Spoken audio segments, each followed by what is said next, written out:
I should not at all be the person that is a party to making anything worse relative to race relations. Shame on me if in any way that I've done that.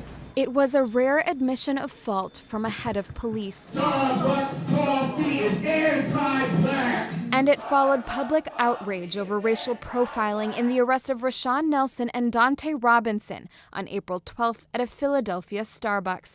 The two black men had arrived early for a business meeting. Minutes later, a store employee called the police, and the men were taken away in handcuffs.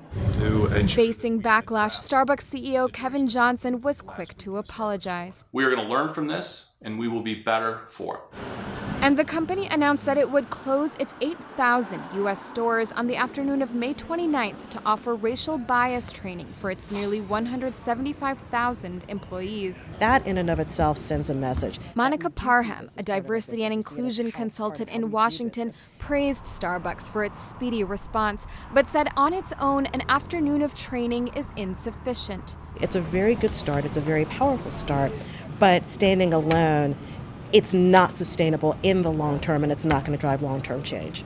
But Parham noted there is an increased willingness for some Americans to engage in dialogue that highlights different experiences. Or did they get called for? Because there are two black guys sitting here meeting me? One of the things that struck me was how far the message has permeated, in the sense that people who did not share an identity with the gentlemen who were arrested stood up and said something. Parham sees that allyship creating a shift in America's culture. It's happening because people are much more aware of identities other than their own. They're aware of experiences other than their own. They're aware of perspectives other than their own.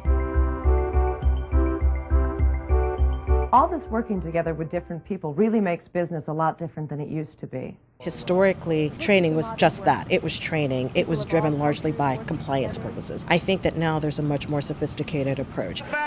Parham said the challenge for Starbucks and other companies is to move beyond the current crisis and use it as a teachable moment to drive a culture of inclusion and lasting change. Noreen Nasser, The Associated Press.